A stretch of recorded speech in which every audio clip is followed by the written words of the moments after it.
ஆண்டவரும் உலக இரட்சகருமாகிய இயேசு கிறிஸ்துவின் நாமத்தில் அன்பின் வாழ்த்துக்கள். ஜெபிப்போம். நேசிக்கிற நல்ல ஆண்டவரே, இந்த வேளைக்காக நன்றியப்பா. உம்முடைய வார்த்தை எங்கள் நடுவில் வெளிப்படட்டும். சத்தியத்தை அறிவீர்கள், சத்தியம் உங்களை விடுதலையாக்கும் என்று சொன்ன எங்கள் கர்த்தர், எங்கள் நடுவில் ஆவியான தேவன் நீர் அசைவாடும். ஜனங்களின் இருதயங்களின் கேள்விகளுக்கு பதிலை கொண்டு வாரும். கண்ணீரை துடைக்கிற கர்த்தர் நீர், காயங்களை கட்டுகிற கர்த்தர் நீர், மனுஷரோடு பேசுகிற தேவன் நீரப்பா. இந்த வேளையில் உம்முடைய கரத்தில் ஒப்பு கொடுக்கிறோம். ஆண்டவரே இயேசு கிறிஸ்துவின் நாமத்தில் ஜெபிக்கிறோம். எங்கள் ஜெபங்களும் ஜீவனுள்ள நல்ல பிதாவே. ஆமென், ஆமென், ஆமென், ஆமென். நீதிமொழிகள் 23ஆம் அதிகாரம் அதனுடைய 18வது வசனத்தை வாசிக்கிறேன். நிச்சயமாகவே முடிவு உண்டு, உன் நம்பிக்கை வீண் போகாது. நம்முடைய வாழ்க்கையில் இருக்கிற எல்லா பிரச்சனைகளுக்கும் ஆண்டவராலே ஒரு முடிவு கொண்டு வரப்படும். நம்முடைய நம்பிக்கையின் அடிப்படையில் தேவன் அதை செய்வார். நாம் அவரை நம்பி வந்திருக்கிறோம், அவரை ஏற்றுக்கொண்டிருக்கிறோம், அவருடைய பிள்ளையாக மாறியிருக்கிறோம். ஆனால் தேவன் நிச்சயமாகவே முடிவை கொண்டு வருகிறவர். அந்த நம்பிக்கை நம்மை வீண் போக விடாது. எல்லாரும் ஒரு நிமிஷம் கர்த்தரை நோக்கி பார்ப்போமா? வசனத்தை கர்த்தர் நம்மோடு பேசும்படியாக. வசனம் தியானிக்கையில் என் இதயமதில் ஆறுதலே, காரிருளில் நடக்கையிலே தீபமாக வழி நடத்தும். ஆண்டவரே, நீர் நடத்துகிற தேவன். இருதய கண்களை திறந்தரணும், மன கண்கள் திறக்கப்படட்டும். பேச வேண்டிய பிரகாரம் பேச ஆவியானவர் அனுக்கிரகம் தார். தடைகள் நீங்கட்டும். இயேசு கிறிஸ்துவின் நாமத்தில் பிதாவே, ஆமென். நம்ம வாழ்க்கையில் நிறைய பேர் எப்படி என் வாழ்க்கையின் முடிவு இருக்க போகிறதோ, என் எதிர்காலம் இருக்க போகிறதோ, என் வாழ்க்கையின் அடுத்த நிமிஷம் எப்படி நடக்குமோ அப்படின்ற ஒரு பயம், நிறைய கேள்விக்குறி, அதை குறித்த கவலை, அதை குறித்த மனவேதனை, எப்படி நம்முடைய முடிவு இருக்குமோ. நம்ம ஆரம்பத்தில் விசுவாசத்தில் ஆரம்பிச்சிட்டோம். நான் இப்போ தான் ஏசப்பாவை ஏற்றுக்கொண்டிருக்கிறேன். பிரச்சனைகள், பாடுகள் நிறைய இருக்குது, போராட்டம் நிறைய இருக்குது.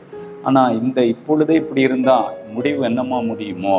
இப்படியெல்லாம் நிறைய கேள்விகள், சந்தேகங்கள், போராட்டங்கள், பிரச்சனைகள், இதெல்லாம் சத்துரு கொண்டு வந்து கொண்டே இருக்கிறான். அநேகர் இதை குறித்த கவலை, வேதனை, பாரம், தூக்கம் வராமல் அப்படியே புலம்பி கொண்டு அப்படியே ஜெபம் பண்ணினாலும் ஒரு விசுவாசத்தோடு ஜெபிக்க முடியாமல் அவ்விசுவாசத்தோடு இருக்கிற நிறைய பேரை இந்த கடைசி நாட்களில் பார்க்க முடிகிறது. ஆனால் அப்படிப்பட்ட ஒவ்வொரு நபரையும் பார்த்து ஆண்டவராகிய கர்த்தர் சொல்லுகிற ஒரு வார்த்தை என்ன தெரியுமா? நிச்சயமாகவே முடிவு உண்டு, உன் நம்பிக்கை வீண் போகாது. உங்கள் நம்பிக்கை, ஆண்டவர் பேரில் வச்சிருக்கிற அந்த ஃபெய்த், அந்த விசுவாசம், அதில் நீங்கள் ரொம்ப ஸ்ட்ராங்காக இருக்கணும். ஆண்டவருடைய ரோமர் 12:12 சொல்கிறது, நம்பிக்கையில் சந்தோஷமாக இருங்க, உபத்திரவத்தில் பொறுமையாக இருங்க, ஜெபத்தில் ரொம்ப ரொம்ப ரொம்ப ஸ்ட்ராங்காக தரித்திருங்க.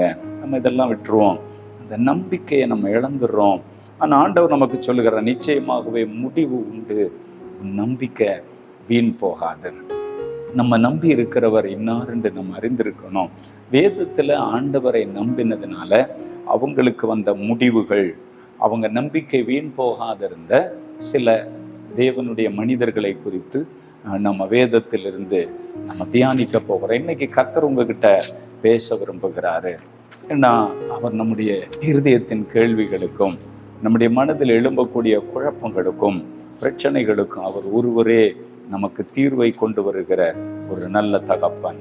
ரோமர் 4ஆம் அதிகாரத்துக்கு நீங்கள் என்னோடு கூட திருப்பிக் கொள்வீர்கள் என்று சொன்னால், அதனுடைய 18வது வசனத்திலிருந்து நம்ம வாசித்து பார்த்தால், உன் சந்ததி இவ்வளவாய் இருக்கும் என்று சொல்லப்பட்டபடியே நான் அநேக ஜாதிகளுக்கு தகப்பன் ஆவதை நம்புவதற்கு ஏதுவில்லாதிருந்தும் அதை நம்பிக்கையோடு விசுவாசித்தான். ஆபிரகாமை குறித்து, விசுவாசிகளின் தகப்பன் என்று சொல்லப்படுகிற அவரை குறித்து, சந்ததி இவ்வளவா இருக்கும்னு ஆண்டவர் ப்ராமிஸ் பண்ணிட்டாரு, உன்னை நான் ஆசீர்வதிப்பேன்னு வாக்கு பண்ணிட்டாரு.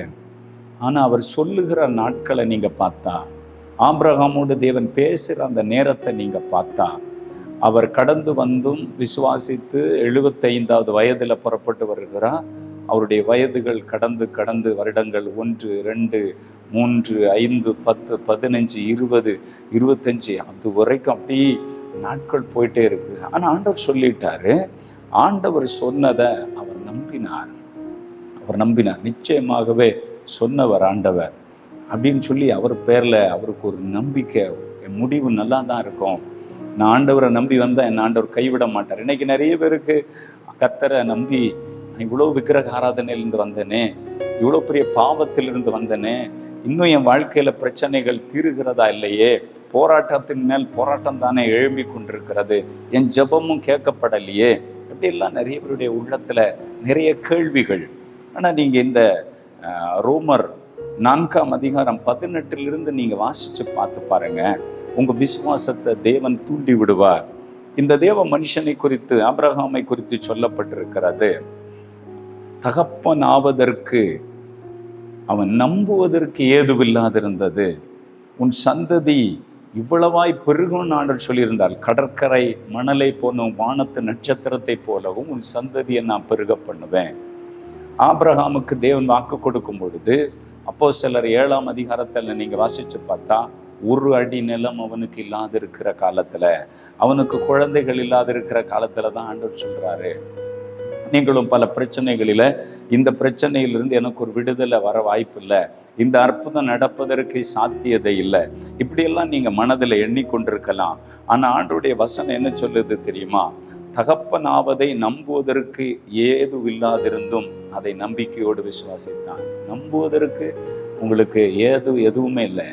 அவருக்கு 100 வயசு, அவருடைய மனைவிக்கு குழந்தை பிறப்பதற்கான எந்த அறிகுறி இல்லை, சரீரம் செத்து போச்சு, எல்லாமே அவங்க சரீர ரீதியாக மெடிக்கல் ரிப்போர்ட்டில் இனிமே அவங்களுக்கு ஒரு குழந்தை பெற்றெடுக்கும் பாக்கியம் சாராளுக்கு இல்லை, ஆபிரகாமுக்கு இல்லை. ஆனால் அவங்க நம்பினாங்க, ஜீசஸை நம்பினாங்க. அவரை நம்பினா அவர் சொன்னதை செஞ்சிருவார். வேதத்தில் எல்லாருக்கும் தான் அவர் சொல்லியிருக்கிறாரு. ஒரு ஆபிரகாமுக்கு மட்டும் இல்லை, இந்த வார்த்தை கேட்குற உங்களுக்காகவும் தேவன் இதை எழுதியிருக்கிறார். நான் நம்பினேன் ஏசப்பாவை, இப்போ வரைக்கும் நம்பிட்டு இருக்கிறேன், ஆனால் நிறைய நேரத்தில் என்னால் நம்ப முடியல அப்படின்னு சொல்கிற அளவுக்கு நீங்கள் சோர்ந்து போய் உட்கார்ந்துருக்கிறீங்களா? சோர்ந்து போகாதீங்க. விசுவாசத்தில் நீங்கள் முன்னேறுங்க. விசுவாசத்தில், தேவன் பேரில் வைக்கிற விசுவாசத்தில் நீங்கள் தளர்ந்து போகக்கூடாது. நம்புவதற்கு ஏதுவில்லாதிருந்தும் அவன் நம்பிக்கையோடு விசுவாசித்தான். அவன் விசுவாசத்தின் பலவீனனாய் இருக்கவில்லை. அவன் ஏறக்குறைய 100 வயதுள்ளவனாய் இருக்கும் பொழுதும் தன் சரீரம் செத்து போனதையும் சாராளுடைய கர்ப்பம் செத்து போனதை எண்ணாதிருந்தான்.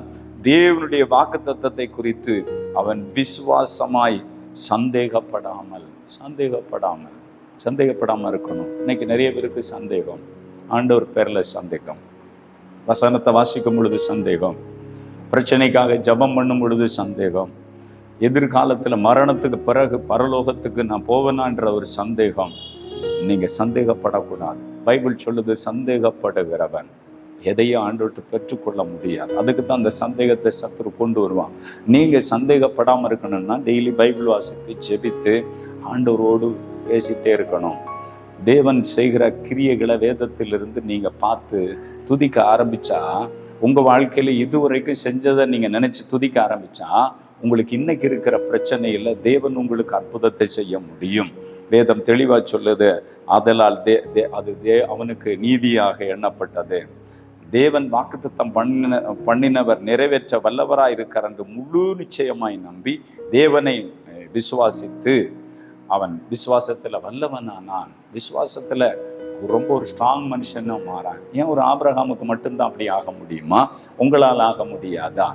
நீங்கள் ஆண்டவர் பேரில் நம்பி, இந்த உலகத்தில் கவர்மெண்ட்டை நம்பி எத்தனையோ பேர் வேலை பார்க்குறாங்க. எத்தனையோ உலக நாடுகளில் கவர்மெண்ட்டு ரொம்ப அதனுடைய பொருளாதார வீழ்ச்சி அடைந்து பலரை வேலையை விட்டு தூக்கி விடுறாங்க. இந்த கொரோனா காலத்தில் எத்தனையோ கம்பெனிகள் மூடப்பட்டு எத்தனையோருடைய வேலைகள் இல்லாமல் போயிருக்கு. நீங்கள் நம்புகிற ஆண்டவர் அதே கவர்மெண்ட்டை விட, இந்த உலகத்தில் இருக்கிற பெரிய பெரிய பணக்காரர்கள் நடத்துகிற ஐடி நிறுவனங்களை விட அவர் பெரியவர். அவரை நீங்கள் நம்ப மாட்டேங்கிறீங்களே. நீங்கள் நம்பினா உங்கள் ஆண்டவர் வெட்கப்படுத்த மாட்டார். ஆபிரகாம் நம்புவதற்கு ஏதுவில்லாதிருந்தும் அவன் அதை நம்பினான். அவன் நம்பிக்கையோடு விசுவாசித்தான்.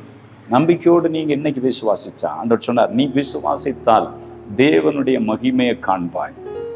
அந்த நிச்சயமாகவே முடிவு உண்டு. நம்ம நம்பிக்கை என்பது, ஆபிரகாம் தேவனை நம்பினான், அழகான ஒரு ஈசாக்கை பெற்றெடுத்து அவன் மூலமாக யாக்கோபு இந்த சந்ததிகள் இந்த உலகத்தில் பெருகுவதற்கு தேவன் உதவி செய்தார். ஆபிரகாமை தேவன் பயன்படுத்தினார். அதற்கு ஒரு காரணம், நம்புவதற்கு ஏதுவில்லாதிருந்தும் அதை நம்பிக்கையோடு விசுவாசித்தான். உங்களுக்கு நம்புவதற்கு, எனக்கு ஒரு வேலை இருந்தால் நான் நம்பலாம், எனக்கு இந்த கடன் அடையும், மருத்துவர்கள் தருகிற அந்த டேப்லெட்டு, இன்ஜெக்ஷன், மருந்து இதெல்லாம் நான் எடுக்கும் பொழுது குறைஞ்சிட்டு வந்தால் பரவாயில்ல. இப்போ ரிப்போர்ட் எல்லாமே இனிமே நீங்கள் சாகும் வரைக்கும் இந்த டேப்லெட் எடுக்கணும், நீங்கள் படுத்த படுக்கையில் தான் இருக்கணும், இப்படியெல்லாம் நீங்கள் ஃபுட் கண்ட்ரோலில் இருக்கணும், நீங்கள் மருந்தையும் டாக்டரையும் நம்புறீங்கல்ல. நிறைய பேர் அதுதான், கர்த்தரை நம்ப மாட்டாங்க. அவங்க சூழ்நிலையை பார்த்து அதன் அடிப்படையில் நம்புவாங்க. அதல்ல கிறிஸ்தவ வாழ்க்கை, அதல்ல தேவனை நம்புகிற ஒரு தேவனுடைய ஊழியன் செய்கிறவங்க ஆனாலும் சரி, சாதா ஒரு விசுவாசியாக இருந்தாலும் சரி, இப்போ நீங்கள் விசுவாசித்த ஆண்டவருக்குள்ளே வந்திருந்தாலும் உங்களுக்கு இருக்கிறத வச்சு நீங்கள் மூளையில் கணக்கு போட்டு பார்த்து நம்புகிறதல்ல. அதையும் தாண்டி என் ஆண்டவர் இருக்கிறார், என் ஆண்டவரிடத்துல நான் ஜெபம் பண்ணி இருக்கிறேன், ஆண்டவர் எனக்கு இதெல்லாம் வாக்கு பண்ணி இருக்கிறார், எனக்கு பைபிள் வாசிக்கும் பொழுது வாக்கு பண்ணி இருக்கிறார், என் இருதயத்தில் இதெல்லாம் ஆண்டவர் செய்வேன்னு சொல்லி இருக்கிறார். அந்த நம்பிக்கையில் நீங்கள் உண்மையாக ஸ்ட்ராங்காக இருந்து பாருங்க. வேதம் தெளிவாக சொல்லுகிறது, நம்புவதற்கு ஏதுவில்லாதிருந்தும் அதை நம்பிக்கையோடு விசுவாசித்தான். அதை நம்பிக்கையோடு உங்களுக்கு இன்னைக்கு நம்புகிறதற்கு எதுவுமே இல்லை. என் பிள்ளையை படிக்க வைக்க முடியாது, என் பிள்ளைக்கு திருமணம் செய்து கொடுக்க முடியாது, என் குடும்பத்தில் இந்த வியாதி என்னை விட்டு நீங்க முடியாது, என் கடன் பிரச்சனை நான் வெளியே வர முடியாது, இப்படியெல்லாம் நீங்கள் உங்களுக்குள்ள நம்பிக்கை வச்சுட்டு இருக்கிறீங்களா? ஆண்டவர் பேரில் நம்பிக்கை வைங்க. இது இயேசு கிறிஸ்துவின் வல்லமையினால, இயேசு அப்பாவுடைய அற்புதம் செய்யும் வல்லமையினால, ஆபிரகாம் நம்பின ஆபிரகாமுக்கு செய்தவர் உங்களுக்கும் செய்வார். நீங்கள் அந்த அவன் நம்பிக்கையை விட்டுருங்க, அந்த அவிசுவாசத்தை விட்டுருங்க. நீங்கள் நம்புங்க. நீங்கள் நம்பும் பொழுது தேவன் அதை செய்வார். விசுவாசத்தில் பலவீனனா இருக்கல. நிறைய பேர் இன்றைக்கு விசுவாசத்தில் பலவீனம் பிடிச்சிச்சு, விசுவாசம் இல்லை, நம்பிக்கை இல்லை. அதனால ஏன் நம்ம ஜெபம் பண்ணணும், ஏன் நான் சர்ச்சுக்கு போகணும், ஏன் நான் ஆராதிக்கணும், ஏன் நான் குடும்ப ஜெபம் பண்ணணும், ஏன் நான் அவருக்கு ஊழியம் செய்யணும் அப்படின்னு ஒரு சோர்வின் ஆவி பிடித்து அப்படியே உட்கார்ந்து இருக்கிறீங்க. யாருக்கு நஷ்டம்? நீங்கள் ஆண்டவர் பேரில் இன்னைக்கு நீங்கள் எழும்புங்க, விசுவாசிங்க, கர்த்தரிடத்தில் நம்பிக்கை வைங்க. நம்பிக்கை வீண் போகாது. ஆபிரகாம் விசுவாசித்தான், அது அவனுக்கு நீதி எண்ணப்பட்டது. சந்தேகப்படுறதற்கு ஏற்ற சூழ்நிலைகள் உங்களுக்கு உண்டாகலாம். நீங்கள் ஐயோ ஆண்டவரேன்னு சொல்லி கதறலாம், ஆண்டவர் உங்களை கைவிட மாட்டான். நீங்கள் இந்த சூழ்நிலையிலும், மருத்துவர் கைவிட்ட சூழ்நிலையிலும் நம்பிக்கை வைங்க. பொருளாதாரத்தில் முழுமையும் திவாலான சூழ்நிலையிலும் நம்பிக்கை வைங்க. படிக்கிறதுல போராட்டம் இருக்கிற இந்த சூழ்நிலையில நம்பிக்கை வைங்க. உங்க சூழ்நிலையில கர்த்தரை நீங்க நம்புங்க, அவர் உங்களுக்கு அற்புதத்தை செய்வார். ஏன்னா வேதத்திலும் திரளான சாட்சி, இந்த பூமியிலும் ஆயிரக்கணக்கு, லட்சக்கணக்கு, கோடிக்கணக்கான மக்கள் இயேசுவை நம்பி வாழ்க்கையில முன்னுக்கு வந்திருக்கிறாங்க, பரிசுத்தமா வாழ்றாங்க, பாவத்துக்கு விலகி வாழ்றாங்க, தேவனுக்கு மகிமையை செலுத்துறாங்க. அந்த தேவன் இன்றைக்கும் மாறாது. அவர் சொல்றாருல்ல, நான் நேற்றும் இன்றும் நாளை என்றும் மாறாது. ஒருவேளை அவர் அன்னைக்கு ஆபிரகாமுக்கு செய்தார், இன்னைக்கு செய்வாரா? இன்னைக்கு உங்களுக்கு செய்வார். நீங்க நம்பி ஆண்டவரிடத்துல விசுவாசத்துல நீங்க முன்னேறினா, விசுவாசத்துல நீங்க ஆண்டவரிடத்துல அறிக்கையிட்டா தேவன் அதை செய்வார். அப்போஸ்தலர் நடபடிகள் 27ஆம் அதிகாரத்துல பவுல் அப்போஸ்தலனை கைதியாக பிடித்து அவங்கள கொண்டு போகிற வேளையில ஒரு பயங்கரமான சம்பவம் அங்கே நடக்கிறது. இந்த இடத்துல உயிர் தப்பி பிழைப்போம் என்ற நம்பிக்கை அந்த ஜனங்களுக்கு இல்லாது இருக்கிறது. முதலாவது பவுல் சொல்ற காரியத்தை அவர்கள் கேட்கவில்லை. அவர்கள் அதிகமாக நம்பினதெல்லாம் அந்த கப்பல் மாலுமியை நம்பினார்கள். அவனுக்கு தான் இந்த கடல் போக்குவரத்தெல்லாம் தெரியும். இன்னைக்கு நிறைய பேர் ஒரு சர்ச்சில் உள்ள பாஸ்டரை நம்ப மாட்டாங்க, ஒரு தேவனுடைய சுவிசேஷத்தை அறிவிக்கிற தேவ மனிதர்களை நம்ப மாட்டாங்க.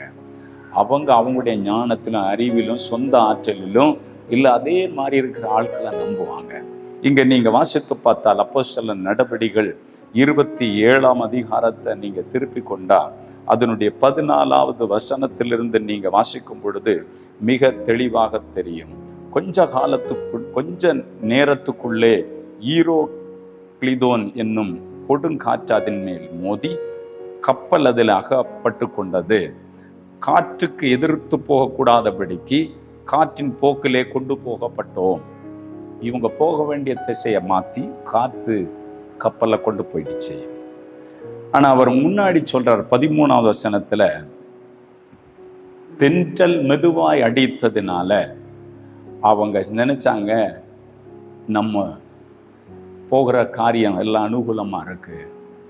சிலருக்கு ஆண்டவரை விட்டு விலகும் பொழுதும் ரொம்ப ஆசீர்வாதம் வந்தது மாதிரி இருக்கும், ரொம்ப சந்தோஷமாக இருக்கிறது மாதிரி இருக்கும். சர்ச்சைக்கு போகாமல் பாவத்தை செஞ்சுட்டு ஜெபம் பண்ணாமல் தேவனோட ஐக்கியம் இல்லாமல் தேவ பிள்ளைகளோடு ஜெபிக்கிற பரிசுத்தவான்கள் ஊழியர்கள் இவங்களோட ஒரு ஐக்கியம் இல்லாமல் இருக்கும் பொழுது சந்தோஷமாக இருந்த மாதிரி இருக்கும். ஆனால் கொஞ்சம் நேரத்துக்குள்ள ஈரோக்ளிரோ காற்று வந்து மோதிரும், கப்பலில் போக முடியாது. ஆனால் இந்த இடத்துல போகிற மக்களுக்கு போக முடியாத ஒரு சூழ்நிலை. எல்லாரும் அந்த கப்பலில் இருக்கிற எல்லாருமே கைதிகள் நிறைய பேர் இருக்கிறாங்க, இராணுவ வீரர்கள் இருக்கிறாங்க, மாலுமி இருக்கிறாங்க. வெயிட்லெஸ் பண்ணுவதற்கு அவங்க எல்லாத்தையும் தூக்கி போட்டு பார்த்தாச்சு. ஆனால் காற்று அமைகிற மாதிரி இல்லை. அவங்க சூரியனே பார்க்க முடியலை, அந்த அளவுக்கு ஒரு அந்தகாரம் கடலுக்குள்ள. அப்படி இனிமே அவங்களுக்குள்ள தப்பி பிழைப்போன்ற நம்பிக்கை அற்று போயிட்டுன்னு வசனம் சொல்லுது. இனிமே நமக்கு வாழ்வு கிடையாது. எல்லாருமே சொல்றாங்க நம்ம எல்லாம் செத்து போயிடுவோம். ஆனால் தேவ மனுஷனுடைய நம்பிக்கையை பாருங்க. அவர் ஜெபம் பண்றார், ஆண்டவரே இந்த கப்பல் பிரயாணத்தில் எப்படியெல்லாம் நடந்துட்டு இருக்கு எனக்கு சொல்லுங்கப்பா. நம்ம ஜெபிக்கிறோமா? எவ்வளோ பெரிய பிரச்சனை நம்ம வாழ்க்கையில் எழும்பும் பொழுது தேவனிடத்தில் நம்ம போய் சார்ந்து நிற்கிறோமா? அவர் ஜெபம் பண்ணினதுனால அவருக்கு ஒரு பெரிய கிறிஸ்டல் கிளியர், ஒரு பெரிய வெளிப்பாடு கிடைக்கிறது. தேவன் அவரோடு பேசுகிறார். அன்று ராத்திரியில் தேவதூதன் அவருக்கு தென்படுகிறார். கர்த்தர் அந்த செய்தி அனுப்புகிறார். கப்பல் சேதமே அல்லாமல் பிராண சேதம் வருவது இல்லை. அவர் சொல்றாரு தைரியமா.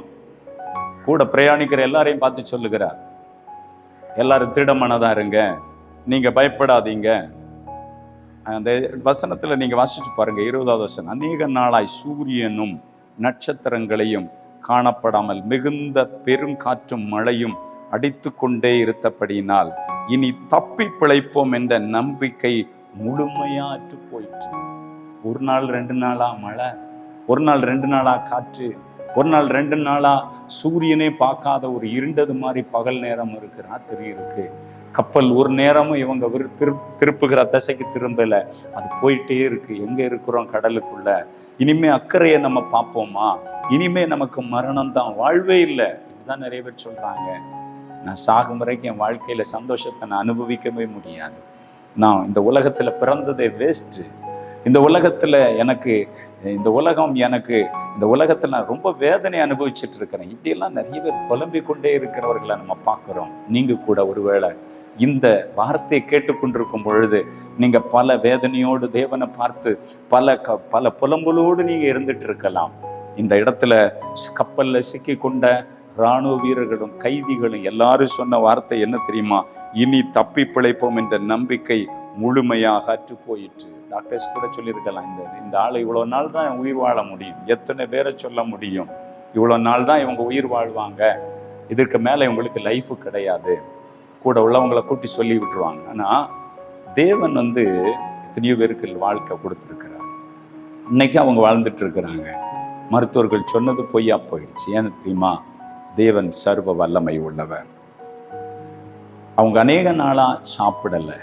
அடுத்த வசனத்தை வாசித்து பார்த்தா 21வது வசனத்துல, அநேக நாட்களாய் அவர்கள் போஜனம் பண்ணாமல் இருந்தபோது பவுல் அவர்கள் நடுவாக நின்று, மனுஷரே, இந்த வருத்தமும் சேதமும் வராதபடிக்கு என் சொல்லை கேட்டு என்று அந்த கிரேத்தா தீவை விட்டு புறப்படாதிருக்க வேண்டியதா இருந்தது. முதல்ல பவுல் ஆகிய தேவ ஊழியக்காரன் சொல்ல அவங்க கேட்டிருந்தா இந்த பிரச்சனை வந்திருக்கிறார். இன்னைக்கு அப்படிதான் நிறைய சபையின் குடும்பங்களில் தேவனால ஒரு மனுஷன் லீட் பண்ணி தேவன் அழைத்து அவங்களுக்கு அந்த போஸ்டிங்கை கொடுத்து அவங்கள உருவாக்கி அவங்கள ஒரு தலைமைத்துவத்துக்கு அழைத்து ஒரு சபையை நடத்த வச்சிருக்கும் பொழுது நிறைய பேர் தேவனுடைய ஊழியக்காரருடைய வார்த்தையெல்லாம் இப்போ கேட்கறது இல்லை. எல்லாருக்கும் தன்னம்பிக்கை, தஞ்ஞானம், தன்னுடைய திறமை. நான் எத்தனையோ குடும்பங்களை பார்த்துருக்கிறேன். சிலர் சொல்லுவாங்க, இந்த பிஸ்னஸ் ஆரம்பிக்க கவனமாக இருங்க, இல்லை இல்லை, எங்களுக்கு அதில் ரொம்ப தாளந்து இருக்குது, திறமை இருக்குது, நாங்கள் அதிலெல்லாம் நஷ்டம் கண்டுகொள்ள மாட்டோம், நாங்கள் இன்னும் அதிகமாக ஊழியத்து காணிக்க கொடுக்கணும்ல, இப்படிலாம் சொல்லி ஆரம்பிப்பாங்க. நம்ம ஆண்டவரை நம்பி செஞ்சால் கர்த்தர் அதை ஆசீர்வதிப்பார். நம்ம தாளந்து திறமை இதெல்லாம் செல்லுபடி ஆகாது. நிறைய பேர் சிலர் எதிர்கால படிப்பு படிக்கும் பொழுதும் அவங்க தங்களுக்குள்ளே தோன்றபடி செய்வாங்க. கடைசியில் சொல்லுவாங்க, பாஸ்டர் நீங்கள் சொல்லிபடி நான் செஞ்சுருந்தா இன்றைக்கி நான் நல்ல ஒரு வேலையில் இருந்திருக்க முடியும். இன்றைக்கி அப்படி தான். அன்னைக்கு அந்த கப்பல் பிரயாணத்தில் இருந்தவர்களுக்கும் பவுல் முதல்ல சொல்கிறாரு, இப்போ நம்ம இப்படி போவோம், இப்படி செய்வோம் அப்படின்னு சொல்கிறாரு. அவங்க கேட்கவே இல்லை. ஆனால் அதை சொல்லிட்டு அவர் சொல்கிறாரு பாருங்க, 21வது வசனத்தில் அவர் சொல்கிறாரு, என் சொல்ல நீங்கள் கேட்டிருந்தா இப்படிப்பட்ட ஒரு பயங்கரமான ஒரு பிரச்சனையில் நம்ம மாட்டி இருக்க மாட்டோம். இன்றைக்கி அநேகர் அப்படி தான் கடைசியில் தான் தேவனுடைய ஊழியர்கள் இடத்துல வருவாங்க, கடைசியில் தான் தேவனிடத்தில் வருவாங்க, தேவ சமூகத்தில் வருவாங்க ஜெபிக்கிறதற்கு, தேடுறதற்கு. ஆனாலும் பவுல் ஒரு காரியத்தை சொல்லுகிறார், ஆகிலும் திடமனதாய் இருங்கள் என்று இப்பொழுது உங்களுக்கு தைரியம் சொல்லுகிறேன். கைதியாக கப்பல் ஏறின மனுஷன் ஏசப்பா பற்றி சொல்லி சுவிசேஷம் அறிவித்ததுனால அவங்கள பல அதிகாரிகளுக்கு முன்ன கொண்டு நிறுத்துவதற்கு அவங்க கொண்டு போகிறாங்க. ஆனால் அவர் எவ்வளோ தைரியமாக சொல்கிறாரு பாருங்க, திடமனதாக இருங்கள், இப்பொழுதே உங்களுக்கு தைரியம் சொல்லுகிறேன், கப்பல் சேதமே இல்லாமல் உங்கள் ஒருவனுக்கும் பிராண சேதம் உண்டாவது இல்லை. ஏனென்றால் என்னை ஆட்கொண்டவரும் நான் சேவிக்கிறதுமான தேவனுடைய தூதனானவன் இந்த ராத்திரியிலே என்னிடத்தில் வந்து நின்று. ஹல்லேலூயா. நீங்க உண்மையா ஒரு இக்கட்டான சூழ்நிலையிலிருந்து ஜெபிக்கும் பொழுது தேவன் உங்களை கைட் பண்ணுவார். பவுலுக்கு தெளிவா சொல்லிட்டாரு. பவுல் இப்போ ஸ்ட்ராங்கா அடிக்கிறாரு. கர்த்தர் என்கிட்ட சொல்லிட்டாரு, தூதன் அனுப்பி என்கிட்ட பேசிட்டாரு, இந்த இடத்துல இருக்கக்கூடிய உங்களுக்கு ஒருத்தருக்கும் உயிர் சேதம் வராதுங்க, பயப்படாதீங்க. ஆனா அவங்க இருக்கிற சூழ்நிலை என்ன, தப்பி பிழைப்போம் என்ற நம்பிக்கை அற்று போயிட்டு. இன்னைக்கு நிறைய குடும்பங்கள் இப்படிதான், தப்பி பிழைப்போமா, நம்ம வாழ்க்கையில எல்லாமே இழந்துச்சு, நம்ம பிள்ளைகள் இனிமே அது கைவிட்டு போயிடுச்சு, அது துன்மார்க்கனா குடிகாரனா இருக்கிறான், கணவன் குடிகாரனா இருக்கிறான், மனைவி சொல் மீறி போயிடுச்சு. இன்னைக்கு வாட்ஸ்அப்பு, ட்விட்டரு, இன்டர்நெட்டு எல்லாத்துலேயும் போய் சீர்கெட்டு போயிடுச்சு. இதெல்லாம் இனி திருந்துமா? நீங்க ஆண்டவரை நம்புங்க, ஜெபம் பண்ணுங்க, திருத்த வேண்டிய நீங்க ஆண்டவர் இடத்துல உட்கார வேண்டிய இடத்துல உட்கார்ந்தா செய்ய வேண்டியதை கர்த்தர் செஞ்சிருவாரு. பவுல் ஜெபம் பண்ணினாரு, அந்த காரியத்துல ஒருத்தருக்கும் ஒரு உயிர் சேதமும் வரல, எல்லாருமே தப்பி பிழைச்சிட்டாங்க. ஏன்னா அந்த தேவன் அவ்வளவு வல்லமை உள்ளவர். அந்த தேவனை நீங்க நம்பி வந்திருக்கிறீங்க. தப்பி பிழைப்போன்ற நம்பிக்கை இல்லை, ஆனா நம்புவதற்கு ஏதும் இல்லை, ஆனாலும் நம்பினார் ஆபிரகாம். தப்பி பிழைப்போம் என்ற நம்பிக்கை இல்லை, ஆனா பவுலுக்கு ஒரு நம்பிக்கை இருந்து இந்த சூழ்நிலையிலும் ஜெபம் பண்ணணும், ஆண்டவரை தேடணும். ஆண்டவர் சரியா பவுலை எழுப்பி பயன்படுத்தினார். தெய்வ பிள்ளைகளை, நம்ம தேவனை நம்பிதானே இந்த உலகத்துல வாழ்ந்துட்டு இருக்கிறோம், இல்லை உலகத்துல உள்ள மூல கணக்குப்படி அறிவின்படி நம்ம வாழ்ந்துட்டு இருக்கிறோம்மா? கர்த்தரை நம்பி நீங்க வாழ்ந்தா, ஆபிரகாமை நடத்தினவர், பவுலை நடத்தினவர், உங்களையும் நடத்தவர் வல்லவராகவே இருக்கிறார் என்பதை நீங்க மறந்து போகாதீங்க. 2 ராஜாக்களின் புஸ்தகம் 7ஆம் அதிகாரத்தை நீங்க திருப்பி கொண்டா, தேசத்தை பெனாதாத் முற்றுகை போட்டு தேசம் பயங்கர பஞ்சத்துல தேவ மக்கள் இருக்கிறாங்க. அப்போ அந்த தேசத்துல ஒரு பயங்கரமான சம்பவத்தை ராஜாவுக்கு முன்னதாக ஜனங்கள் பதிவு செய்கிறார்கள். அந்த ராஜா தன் வஸ்திரத்தை கிழித்து கொண்டு சொல்றான், நான் எதிலிருந்து உங்களை ரட்சிப்பேன், கஜானா இல்லை, ஒன்றும் இல்லை, நான் எங்கிருந்து உங்களை ரட்சிப்பேன் அப்படின்னு சொல்லி அவன் ரெட்டுடுத்து சாம்பல்ல உட்காந்துட்டு தேவ ஊழியக்காரன் எலிசா தீர்க்கதரிசி மேல அவன் பயங்கர கோபமாக மாறுகிறான். ஆனா அந்த சூழ்நிலையில தீர்க்கதரிசி ஒரு வார்த்தையை சொல்லுகிறார், நாளைக்கு இந்த நேரத்துல ரொம்ப சீப் ரேட்ல உங்களுக்கு எல்லாமே அரண்மனையில் விற்கப்படும். அங்குள்ள சூழ்நிலை என்ன தெரியுமா? ஒரு கழுத தலையின் விலை பயங்கரமான காசு. இந்த புறாவுக்கு போடுற அந்த பயிர் அது பயங்கர ரேட்டு. அங்க பிள்ளைகளையே ஒருத்தர் ஆக்கி சாப்பிட்டுட்டு இருக்கிறாங்க சாப்பாட்டுக்கு எல்லாம். ஏன்னா அந்த காலங்களில் முற்றுகையிட்டா கொஞ்ச நாள் முற்றுகை போட்டு வெளியே யாரும் வர முடியாது, உள்ளே யாரும் போக முடியாது. அவங்க பலன் இழந்த பிறகுதான் அந்த கோட்டையை உடைச்சு உள்ள நுழைவாங்க. இப்படி ரொம்ப நாள் முற்றுகையிட்டு இருக்கும் பொழுதுதான் இந்த சூழ்நிலையில தான் தேவ மனுஷர் சொல்றாரு, நாளைக்கு இந்த இடத்துல இந்த மாதிரி உங்களுக்கு சீப் ரேட்ல கிடைக்கும். ஆனா 7ஆம் அதிகாரம் 2வது வசனத்தை வாசிச்சு பார்த்தா, ராஜாவுக்கு கைலா கொடுக்கிற பிரதானி ஒருவன் தேவனுடைய மனுஷன் பிரதியுத்தரமாக, இதோ கர்த்தர் வானத்திலிருந்து மதகளை உண்டாக்கினாலும் இப்படி நடக்காது என்றான். அதற்கு அவன், உன்னுடைய கண்களினாலே நீ அதை காண்பாய், ஆனால் அதை சாப்பிட மாட்டாய் என்றான். தேவ மனுஷன் சொல்லிட்டாரு, நாளைக்கு இந்த நேரத்துல.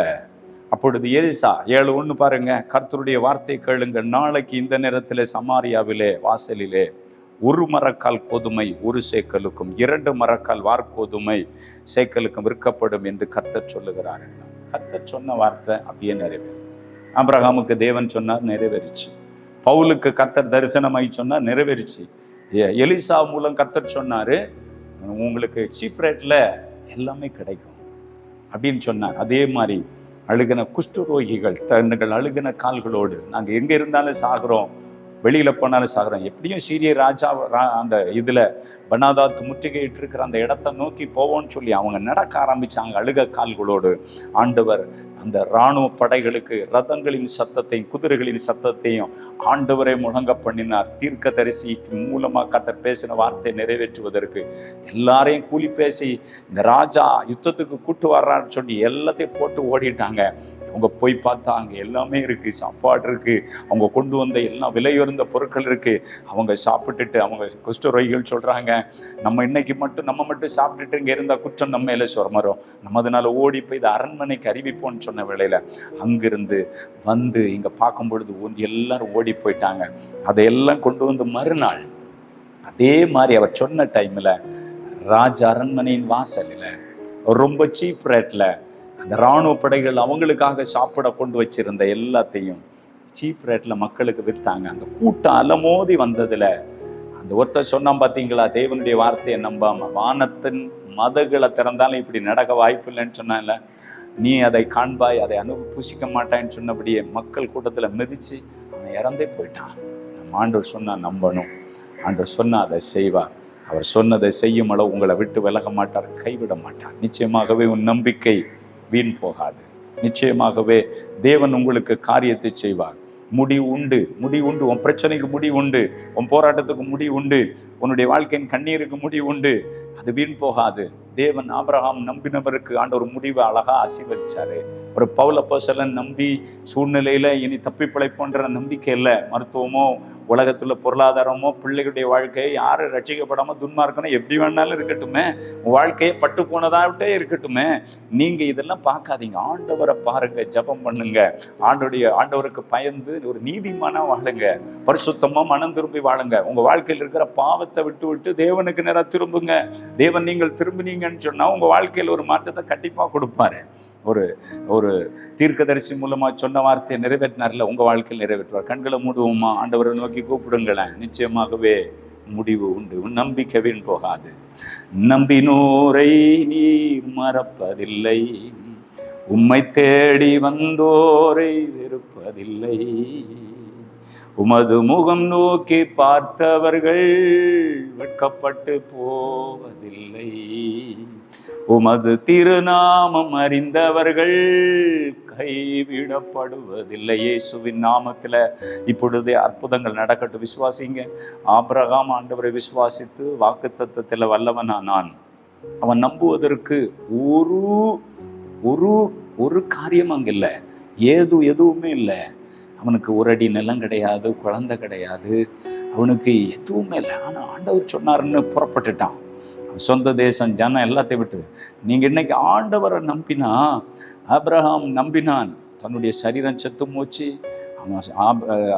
அவனுடைய மனைவியுடைய வாழ்க்கையில் மெடிக்கலின் படி குழந்தை பிறக்கிறதுக்கு சாத்தியதை இல்லை. ஆனால் விசுவாசத்தில் வல்லவன், பலவீனனாக இருக்கேன். இன்னைக்கு நீங்கள் பலவீனமாக இருக்கிறீங்கல்ல விசுவாசத்தில், இன்னைக்கு உங்கள் விசுவாசம் வர்த்திக்கப்படட்டும். கர்த்தர் உங்களுக்கு அற்புதம் செய்கிற ஒரு நேரம்.